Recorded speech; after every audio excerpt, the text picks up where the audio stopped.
Olá, ouvinte, eu sou o professor Afonso, trago para você a teologia que atribui toda a autoridade divina a Jesus Cristo. Com essa teologia, eu convido você para que dessoterremos aqueles marcos que servem de orientação para o cristão e que estão no Evangelho. Eu prego que a lei de Deus, que são os 10 mandamentos, que são, digamos, que são suportados pelos 70 primeiros capítulos da Bíblia, eu prego que os 10 mandamentos sejam a lei de Deus e regra, para que as pessoas tenham como algo muito importante, porque o cristianismo paulino, através das cartas aos Romanos, 1º e 2º aos Coríntios e aos Gálatas, destrói por completo a lei de Deus.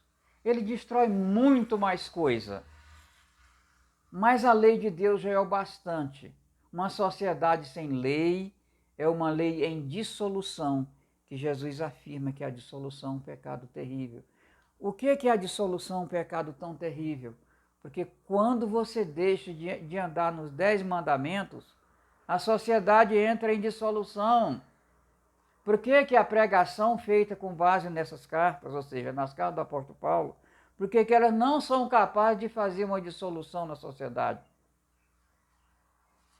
Porque 7 dos 10 mandamentos foram recepcionados pelo Estado moderno de direito em todo o mundo. Então não adianta pregarem contra a lei de Deus, que seus ouvintes não têm liberdade para violar os 10 mandamentos. E os 3 primeiros? Os 3 primeiros dizem respeito à consciência. Eles são muito importantes, mas o Estado não pode legislar sobre a consciência humana. Então, o objetivo de pregar contra a lei de Deus é provocar insubmissão a Deus. E isso o pessoal consegue, insubmissão a Deus. Você não anda na lei de Deus. Você não anda na lei de Deus, porque a lei é fonte de todo o pecado, a força do pecado é a lei. Se não fosse a lei, eu não saberia o que era pecado. Eu seria perfeitamente santo. Essa é a conclusão que a gente tira, porque não é verdade. Não foi o apóstolo Paulo que fez isso. Isso foi algo feito por Nero e seus assessores, sob inspiração do maligno, se é que podemos levar a sério o livro de Daniel. O livro de Daniel, ele traz uma mensagem muito importante, lá no capítulo 9, mensagem trazida pelo anjo Gabriel para dizer que aquela mensagem empodera o Messias, que é Jesus Cristo.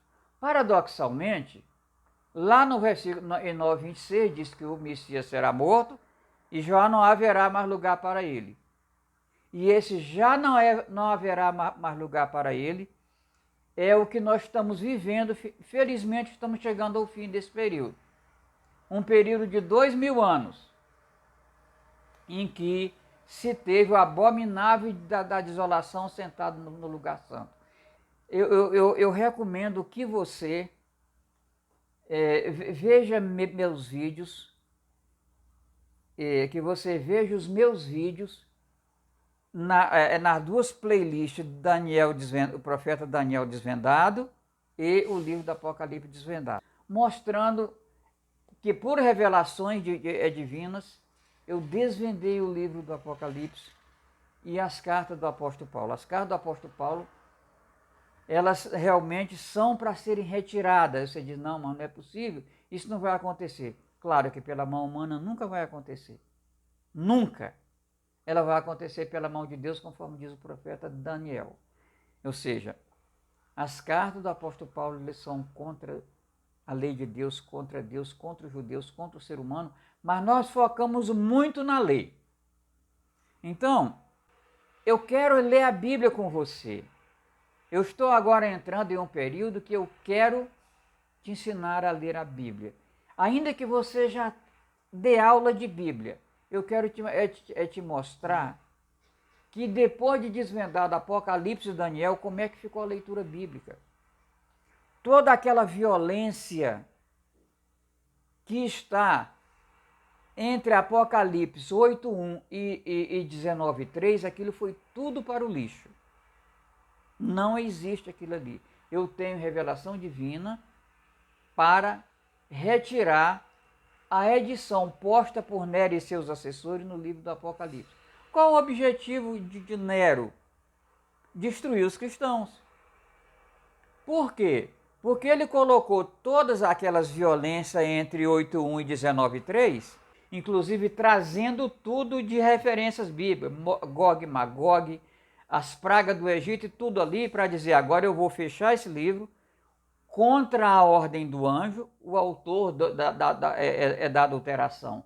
Fechou o livro do Apocalipse, que não está fechado, porque foi feito pelo autor da adulteração, e diz, olha, eu estou dizendo aqui nesse fechamento que se você tirar qualquer letrinha da Bíblia, consequentemente as cartas do apóstolo Paulo estavam protegidas, essas pragas recaem sobre você. Aquilo tudo é balela.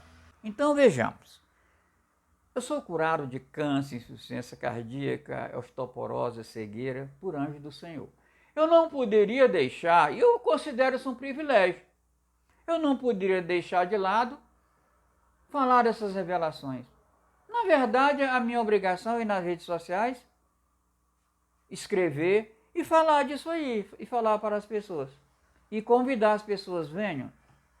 Inclusive, eu peço para você realmente assistir meus vídeos, já são bastante vídeos, sobretudo nessas duas playlists, o Apocalipse Desvendado e o livro do profeta Daniel Desvendado. Então, eu peço para você atenção nisso aqui. Isso muda tudo. Isso muda tudo. Muda tudo. Então, é muito importante. E eu não iria deixar de falar isso aqui. Então, eu estabeleço fatos. Vejamos só.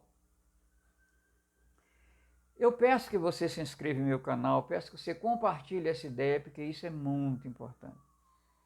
Eu quero que você leia Daniel nos capítulos 7, 8 e 9. São 3 capítulos que falam muito claramente sobre o Império Romano, como se formou historicamente, como ele apareceu, quem o precedeu, e o que o Império Romano fez e que Deus tem revelado para ele. Não é o império em si, é a influência do maligno sobre ele.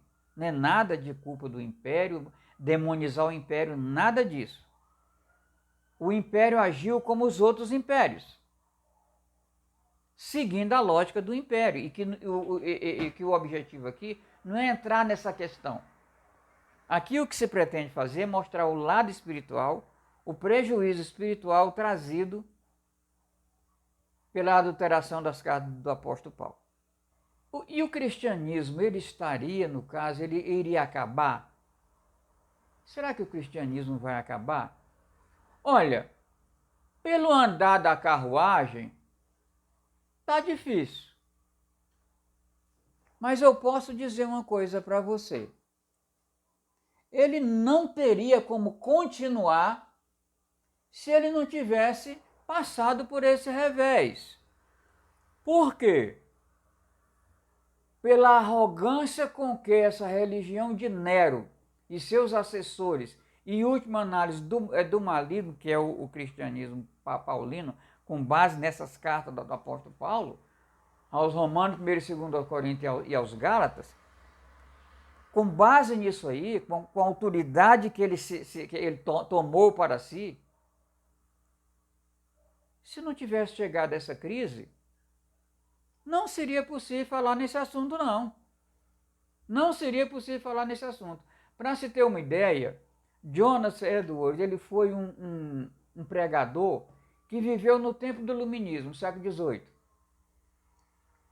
E ele foi considerado o mais pavoroso, ainda é considerado o mais pavoroso pregador cristão que a humanidade já viu. Ao nome dele é associado um sermão intitulado Pecadores nas mãos de um Deus irado. Mas para mim esse não é o principal, ainda tem outro que eu não tenho aqui o nome em mão, o título em mão. Mas ele era bem desse tipo. A ira de Deus é a única coisa que interessa a ira de Deus. Então, o livro do Apocalipse, o pessoal não prega outra coisa não ser em cima da ira de Deus. Só que aquilo tudo já foi retirado. Então, temos que pensar agora em Deus como sendo amor, como define Jesus Cristo. Exatamente nos termos que Jesus Cristo ensina. Que Deus é amor. É maravilhoso. Que Deus é espírito. E qual a finalidade de Nero? Porque, na verdade, no tempo de Nero, havia dois assuntos importantes: a religião e a economia. A economia, os imperadores cuidavam através dos escravos que trabalhavam e protegiam os cidadãos romanos através daquela política de pão e circo. Então, isso aí, agora, a parte religiosa não era brincadeira.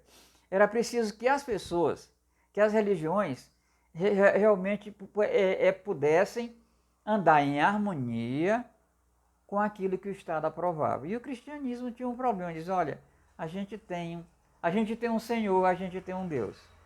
E era contra esse Senhor e contra esse Deus que o Império Romano se insurgia, no caso, iniciando-se na pessoa de Nero.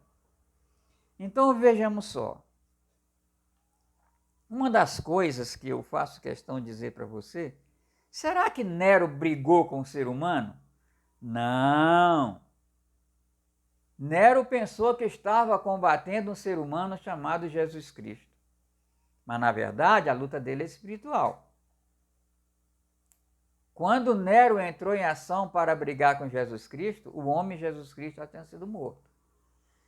O que é o Espírito de Jesus Cristo? Jesus afirma que Deus é Espírito e que Deus é Santo, ou seja, o Espírito Santo é a essência de Deus, Deus maravilhoso. O que você puder pensar de Deus em qualquer contexto monoteísta, que você puder pensar de Deus, é isso aí. E o que é o Espírito de Jesus Cristo? O Espírito de Jesus Cristo, de Jesus homem, foi uma porção do Espírito Santo, a essência de Deus, atribuída a um ser humano com poder suficiente para nos trazer a graça, a verdade e confirmar a lei, segundo João 17. Quando Jesus foi morto, a porção do Espírito dele, essa porção do Espírito dele, que é o do Espírito Santo, que é o Espírito dele, foi entregue ao Pai de volta. Uma coisa que foi atribuída, não é bem uma entrega, é apenas uma mudança de, digamos o seguinte, é bem uma mudança de papel. Aí Jesus volta à mesma condição que tinha antes. Ele se incorpora novamente àquilo que se chama de seio do Pai. E que o cristianismo ensinou isso por muito tempo, não estou inventando nada. Isso aqui vem do Credo de Nicéia. Eu aprendi isso aqui na escola bíblica de catecúmenos da Igreja Presbiteriana do Brasil, em meados do ano 1980. Então isso é muito conhecido. O problema é o seguinte, é que realmente o objetivo das cartas de Paulo é destruir por completo o Deus cristão. Como é que a gente destrói por completo a noção de Deus cristão? A autoridade do Deus cristão? Arrebentando com a lei dele. E é isso que as cartas do apóstolo Paulo fazem. Então, Nero não estava lutando contra aquele ser humano que ele acreditava ser apenas um ser humano, Jesus Cristo.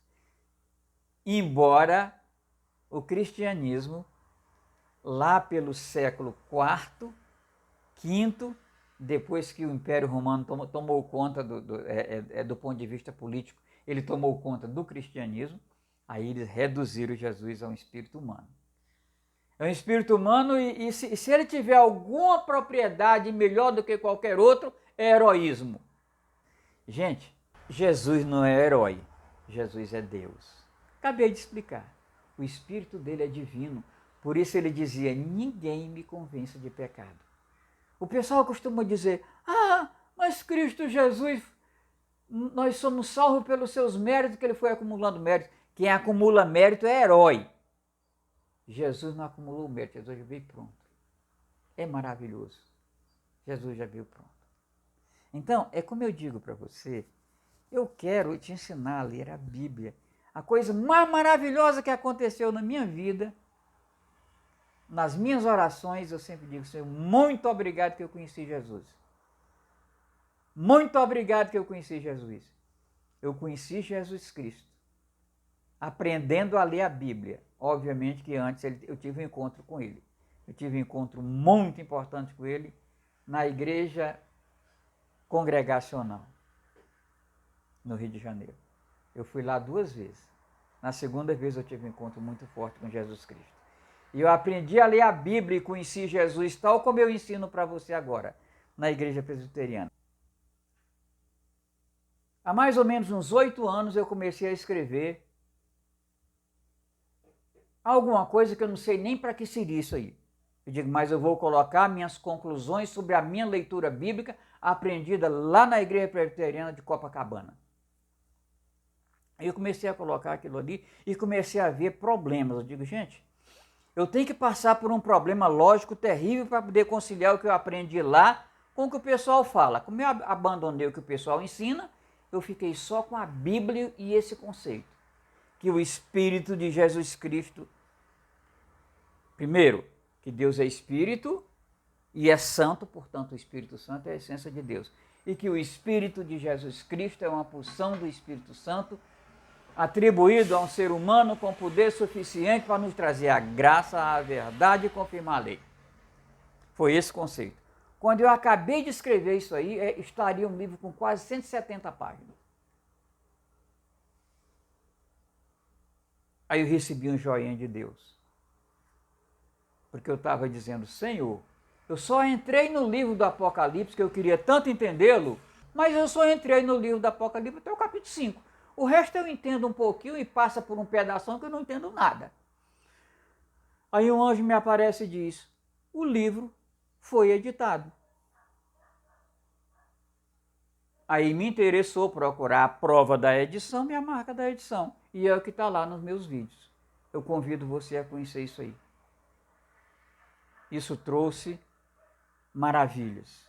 Transformou o Apocalipse num livro lindo, maravilhoso, maravilhoso. Agora, novamente, aquele compromisso que eu fiz com você. A gente vai ler a Bíblia. O que distingue a Bíblia de todos os outros livros? A minha opinião é o fato de ela ser vigiada de perto por Deus. Um exemplo disso são as 70 semanas de Daniel, que são anunciadas pelo profeta Daniel e são seguidas de uma grande desolação provocada pelo abominável da desolação, que é o Império Romano, responsável pela distorção das cartas do apóstolo Paulo aos Romanos, 1 e 2 aos Coríntios e aos Gálatas, com o principal objetivo de causar dissolução na sociedade, por pregar a insurgência contra a lei de Deus, que são os 10 mandamentos. Ou seja, é vigiado de perto? É vigiado de perto? É. Por que permitiu que Nero e seus assessores adulterassem as cartas de Paulo aos Romanos, 1 e 2 aos Coríntios e aos Gálatas? Permitiu, mas Deus viu tudo. E mandou que Pedro anotasse na sua segunda carta. Anotou indignado e ainda mostrou a solução. Crescei na graça e no conhecimento do Senhor Jesus Cristo. Esqueça essas cartas, mas cresça na graça e no conhecimento. Judas, alguém muito próximo de Jesus, irmão de Jesus, escreveu em sua carta, se insurgindo também contra essa doutrina que nada mais é do que nuvem sem água, e ainda aquela graça que permite que a pessoa faça o que bem quiser, que é um absurdo. E João, ele fala de como seria o anticristo, como é que ele surgiria. E ainda diz uma coisa, que o Filho de Deus se manifestou para destruir a obra do diabo. Então é isso. Nero adulterou as cartas de Paulo, mas Deus viu e mandou registrar. Então, toda aquela estratégia de Nero caiu por terra. É certo que bastante tempo depois.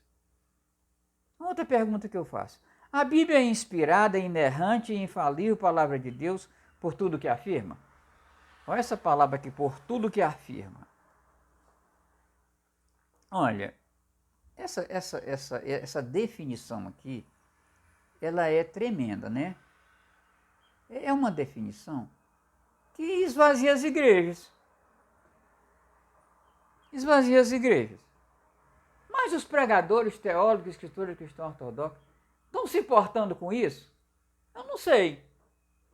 Eu sei que eles continuam ensinando coisas incríveis. Essa semana passada eu estava assistindo um culto online pelo YouTube. Aí o pastor realmente é uma figura insuspeita quanto a ser um servo de Deus. Mas aquele servo de Deus. Ele ensinou o seguinte. Ele disse, Jesus Cristo nasceu 4.000 anos depois de Adão. Gente, essa informação é uma ortodoxia louca. Não existe isso. Qualquer pessoa minimamente educada sabe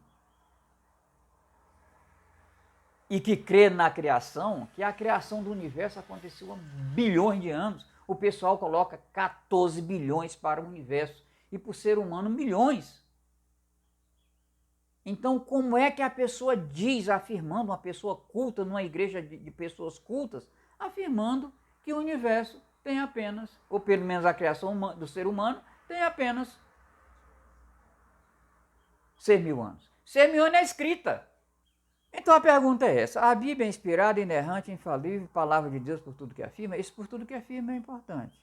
Não, a Bíblia nos fornece dicas, vestígios e pegada de Deus. Se nos colocarmos diante dele em completa submissão, ainda tem isso aqui. Se as cartas do apóstolo Paulo prega insurgência contra Deus, por favor, aí fica fácil entender por que pregam tanta besteira. Porque Deus sabe. Convém lembrar que nos colocarmos diante de Deus em submissão é sempre do mesmo modo, na prática da verdade do dia a dia, na prática da oração e no exercício da compaixão. É isso que eu chamo de a experiência mitológica cristã. Isso é muito antiga. Não existe outro caminho e esse é o convite que eu faço para você.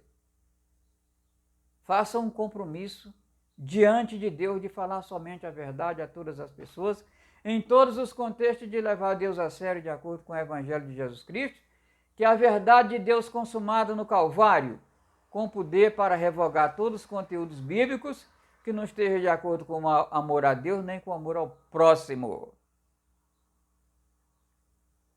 Leva a Deus aquilo que está no teu coração. Leva a Deus em oração. E leva ao teu próximo todo o auxílio, todo o abrigo, toda a comida, toda a bebida que tu puder. E aí, se Deus não agir na tua vida, tu manda um comentáriozinho para mim aqui. Eu nunca vi eu nunca ouvi nada ao contrário. É correto afirmar que a Bíblia é a palavra que a Bíblia é a palavra de Deus? Sim, pelo testemunho de Jesus Cristo que ela traz. Nesse caso, use-se a figura de linguagem que toma o todo pela parte.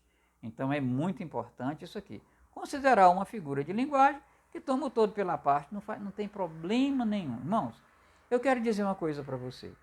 O desvendamento de Daniel e de Apocalipse não traz nenhum conflito, não provoca conflito entre irmãos. E a Trindade? Problema nenhum. Problema nenhum.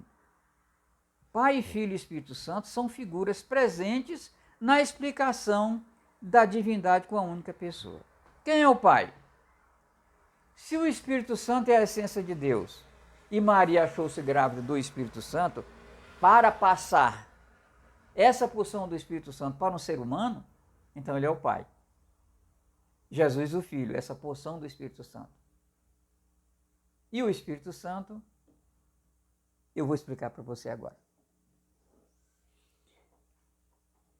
A palavra Espírito Santo ela é muito usada, talvez seja a mais usada de todo. Espírito Santo, Espírito Santo, Espírito Santo. Eles imaginam que Espírito Santo é uma coisinha que existe à parte de Deus e Jesus Cristo. Nada a ver. O Espírito Santo referido na maioria das referências do Evangelho e em 98% dos casos dos pregadores, teólogos, pregadores e escritores cristãos, 98% do que os cristãos se referem esse Espírito Santo não é espírito, nem é matéria. Então, o que acontece? O que é esse Espírito Santo que os cristãos afirmam de uma maneira extremamente correta? É o santificador. A igreja que ensina isso, o Espírito Santo nos santifica. Por quê? Porque o Espírito da verdade, o Espírito Santo, a essência de Deus agindo sobre o espírito humano, a santificação, o dom do Espírito Santo e tudo o que se pode esperar de Deus. Mas isso só acontece se você realmente andar na verdade do dia a dia, se você se render a Deus em oração e se você exercer a compaixão. Do contrário, eu não vou te garantir que você está diante de Deus de uma maneira correta. Não vou dizer que tu está no inferno, também eu não digo isso. O que são mitos sagrados? É uma questão muito conflitante em relação aos meus colegas pregadores do Evangelho. Por que é tão conflitante? O que é mito? É aquilo que é uma história, mas que você não tem nenhuma comprovação. As evidências dela, quer dizer, ela se evidencia pela idade do universo e pelo amor de Deus pelos seres humanos, e que nós cremos que Deus nos criou sua imagem e semelhança, e que Ele nos ama. Nos, quer dizer, desde Adão até os nossos dias e até a consumação do século. Eu estarei convosco todos os dias até a consumação dos séculos, entendendo desde Adão até a consumação dos séculos. É isso. E com milhões de anos não dá para ter registro histórico, porque registro histórico tem 6.000 anos. E é essa idade que se dá ao universo. Quando a pessoa levanta e vai embora da igreja, o cara diz, não, é porque esse cara é que é ruim, ele quer se desviar. Não é nada disso. Não é nada disso. A pessoa diz, meu Deus, só vai ficar aqui quem acreditar nessas coisas? Então não fico. Pergunta. Outra pergunta. A Bíblia contém mitos sagrados? Minha resposta é sim. Exemplo disso são os 70 primeiros capítulos da Bíblia. Eles são considerados mitos sagrados de origens sumérias. Eu vou explicar direito isso aqui. Eles foram tomados como mito fundador da nação de Israel. Um mito que começa a se transformar em história da nação de Israel a partir de Êxodo 21. Deixa eu explicar. Todos esses personagens dos 70 primeiros capítulos da Bíblia, Adão, Eva, Abraão, Isaac, Jacó, José, Moisés, esses personagens são muito antigos. Mas a nação de Israel tomou esse mito com esses personagens e fundou a religião, uma religião diferente da nossa. Isso aqui era para uma religião universal. Eles fizeram uma religião étnica, baseada na posse da terra, e isso faz uma diferença muito grande. Os pregadores, escritores e teólogos jamais compreenderam isso, porque o material que eles usam é de Nero com seus assessores. Então, mas precisa que a gente entenda, nós não temos nada a ver com a religião dos judeus. O que acontece de Êxodo 21 até o último versículo de Malaquias, aquilo ali é a história dos judeus. A gente entra como se estivesse entrando no museu pedindo licença. Então ali não tem mais nada para nós? Tem. Além de muita sabedoria, ainda tem as profecias messiânicas que nos pertencem. Mas assim, nos pertencem também como a toda a humanidade. Mas não dá para sair por aí dizendo que cada letrinha ali é Deus falando conosco. Aquilo ali é paulinismo. Que mitos foram explicados pela ciência? Vamos ver se a gente consegue entender isso aqui. Foram aqueles que explicavam fenômenos naturais com base no senso comum, como a origem do som, a queda dos corpos, as fases da lua. Mas mitos religiosos não precisam de explicação. O que acontece é que se uma religião se mostra mais lógica, mais ética, então vejamos só, eu me comprometo com vocês a mostrar coisas concernentes à religião. A religião tem importância? Tem. Qual é a principal importância da religião? A principal importância da religião, ou seja, o papel mais importante da religião, é combater a superstição e o tabu. Porque essas coisas elas trazem insegurança espiritual. É combater a superstição e o tabu. O cristianismo tem feito isso? Pelo contrário. Esse cristianismo que agora nós temos, que é um pentecostalismo quer dizer, que se denomina neopentecostalismo, ele se funda tão somente na superstição. Então vejamos só, a religião tem 7 elementos, 2 indesejáveis aí, que realmente acaba virando laço para que as pessoas levem o dinheiro dos cristãos, dos seres humanos, e os outros 5 são desejáveis, é que se conheça a divindade, a escriturística ou escritura, os rituais ou a ritualística, a ética e a escatologia. A divindade cristã, ela é bem definida? Eu vejo todo mundo orando, Deus Pai, Deus Filho, Deus Espírito Santo. Acabei de explicar que não é bem assim, Deus é um só. Embora isso não exclua a Trindade, conforme eu acabei de explicar. E a escriturística? Olha, do ponto de vista cristão, metade do Novo Testamento sai, se é que Daniel está certo. Então, se nós resolvermos isso aí, o cristianismo vai, esses 2 pontos vai resolver. E a ritualística? Gente, a ritualística cristã, se é que a ritualística cristã, tem salvado o cristianismo. É muito importante? E tem salvado o cristianismo. Sabe por quê? Eu vou te fazer um convite para tu ir numa igreja tradicional. E dentre elas a presbiteriana. Tradicional. Vai lá. Quando tu chega lá, tu ouve uma oração para começar, para assistir um culto. Depois um momento de louvor muito bonito. A primeira, a oração para Jesus. Depois o louvor para Jesus. Depois mais uma oração maravilhosa, linda de confissão de pecado para Jesus. Depois um ofertório ético maravilhoso que não fere ninguém para Jesus. Depois mais um pouquinho de louvor para Jesus. Aí começa uma pregação, que pode ser que você tenha muita sorte e se ouça uma pregação para Jesus. No final, uma oração maravilhosa de despedida para Jesus. Ou seja, tem muita coisa para Jesus na ritualística. Quem salva o cristianismo é a sua ritualística. Mas também tem ensino cristão. Mas não é o suficiente para salvar o cristianismo, porque a autoridade é do apóstolo Paulo. Por isso é que eu anuncio toda a autoridade a Jesus Cristo. Gente, tem um outro lado importante que eu quero que você, como diz o outro, que você se ligue. É uma pergunta que eu vou te fazer. Os cristãos devem crer nos mitos sagrados que não estão na Bíblia? Eu diria que não. Mas deve ouvi-los com atenção e respeitá-los, para que também possamos contar a nossa história sagrada e sermos ouvidos e respeitados. Ama o próximo como a ti mesmo. Assim surgem as conversões ao cristianismo. Negar a validade dos mitos sagrados de outros povos é admitir que Deus só é Deus para os cristãos. A respeito disso, o mais pavoroso pregador cristão, Jonas Edwards, pregou os sermões mais ameaçadores que já se ouviu,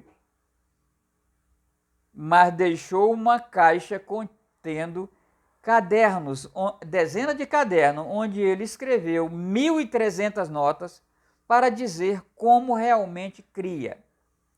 Ele cria nos mitos redentivos, que eu vou tratar aqui no futuro, nas revelações de Deus a outros povos, na salvação das pessoas que nunca ouviram o evangelho tal como conhecemos.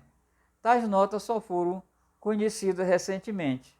Um pesquisador as encontrou, quase que ao acaso. Ele estava fazendo uma pesquisa lá para fazer um trabalho científico, lá não sei se era uma tese, era uma dissertação, e lá ele encontrou isso aí, lá na Universidade de Yale, onde o nosso pregador pavoroso viveu a vida inteira e ensinou. Então vamos em frente. Outra perguntinha. Qual a importância dos mitos sagrados bíblicos? Ele nos ensina que o universo é muito antigo e que o ser humano foi criado há milhões de anos e que Deus sempre ensinou a todos os seres humanos com vista a resgatá-los do estado de dispersão e desgarramento em relação a ele e em relação aos outros seres humanos. Então, Jesus ensina o seguinte, ele diz, porque Deus ensina todas as pessoas e aqueles que dele aprenderem vêm a mim, desde Adão até a consumação do século. Qual a importância dos 11 primeiros capítulos da Bíblia? Eles representam o mito da criação, que é a porta de entrada da Bíblia para a compreensão do ser de Deus e do ser humano. Que maravilha! Pergunto para você, as igrejas reconhecem e ensinam que os 11 primeiros capítulos da Bíblia são o mito da criação? Ensina! Mas ensina mesmo, ensina bonito. Mas nega que na Bíblia haja mito. Ou seja, não é culpa deles. Não é culpa de Jonathan Edwards. Isso é culpa de Nero. E também não é de Nero, é do cara que o inspirou. Então, receba Jesus Cristo como Deus. Assuma um compromisso, essa é a experiência que eu te convido. Assuma o compromisso de falar somente a verdade a todas as pessoas, em todos os contextos, e de levar Deus a sério. Isso aí vai te dar uma prova maravilhosa de que você ama a si mesmo. Um ser humano que ama a si mesmo não mente. Leva a Deus toda a tua ansiedade, todos os teus cuidados, todos os teus anseios, todo o teu sonho de felicidade. Leva a Deus em oração. Isso é prova de que você ama a Deus. Estende a tua mão ao teu próximo para fornecer comida, bebida e abrigo. Abrigo material e espiritual. É isso que faz sentido. É isso que dá sentido à vida. Então é essa experiência que eu te convido. Eu te convido para essa experiência. Eu também tenho um compromisso de orar pelas pessoas de me juntar a elas. Obviamente eu quero me juntar a você para a gente orar. Eu não estou querendo orar por você, eu estou me juntando a você para que a gente ore a Deus. Porque, eu sou, como eu já disse, sou curado de câncer, insuficiência cardíaca, osteoporose e cegueira. Eu amo muito a igreja, mas muito. Essa segunda cura, que foi insuficiência cardíaca, uma história tremenda que depois eu vou relatar para você. Então, eu quero dizer isso para você, que eu tenho essa história lá, quando eu fui curado de insuficiência cardíaca, foi da maneira mais interessante possível.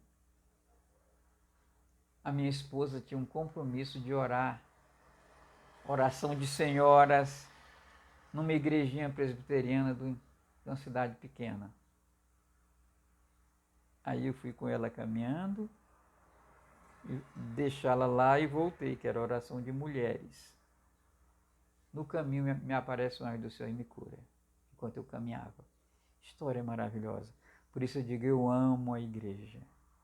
Eu estou fazendo tudo isso pensando na igreja, mas tenho muita certeza que 99% de todos os pregadores, teólogos e escritores cristãos ortodoxos, assim, em primeira mão, eles vão achar o que eu estou fazendo esquisito e talvez até pensem que eu estou sendo contra a igreja. Não estou. Então, voltando ao nosso compromisso de orar. Vamos orar. Deus Santo, estamos aqui, eu me junto a todas aquelas pessoas que se comprometem de falar somente a verdade a todas as pessoas, em todos os contextos, e levar Deus a sério de acordo com o Evangelho de Jesus Cristo. Levar seus problemas a Deus em oração, como fazemos agora. Estender sua mão pela comida, pela bebida, pelo abrigo espiritual, pelo abrigo material. Deus maravilhoso. Que cada um de nós encontre esse caminho. Deus atende a todos e todos serão ensinados por Deus. E às vezes nesse momento mais difícil são as grandes oportunidades para que aprendamos. Deus maravilhoso vem ensinar. Deus Santo, também eu te apresento aquelas pessoas que estão lutando pela vida. Eu sei o que é ser desenganado. Eu sei o que é morrer num contexto que você não pode morrer. Deus maravilhoso. Cuida das pessoas. Cuida das pessoas de maneira que elas, no seu momento mais difícil, venham pensar no seu último dia. Que a partir do seu último dia se encontrarão com Jesus para viver um mundo onde reina a justiça. Deus maravilhoso. Que possamos sonhar com essa justiça eterna, conforme se refere o profeta Daniel, que Jesus veio fazer a justiça eterna. Ele veio iniciar a justiça eterna. Deus Santo. Isso está escrito em Daniel 9, 24. Deus maravilhoso. Olha para aquelas pessoas cujas vidas não têm sentido, que estão desorientadas, que não sabem a quem seguir, não sabem como seguir, não creem em nada. É tua imagem e tua semelhança, Senhor. Eu te peço, se apresenta essas pessoas. Eu te entreguei, um dia eu te entreguei meus pés, minhas mãos, meu coração, minha mente para te servir. Mas eu quero orar pelas pessoas cuja vida não tem sentido, cuja vida está ameaçada, estão lutando pela vida. Deus Santo, toma conta do nosso pensamento, toma conta do nosso pensamento. Para que, se tu tomas conta do nosso pensamento, nossas palavras e nossos atos sejam santos e a nossa esperança seja uma realidade. Deus Santo, eu te peço, em nome de Jesus. Amém.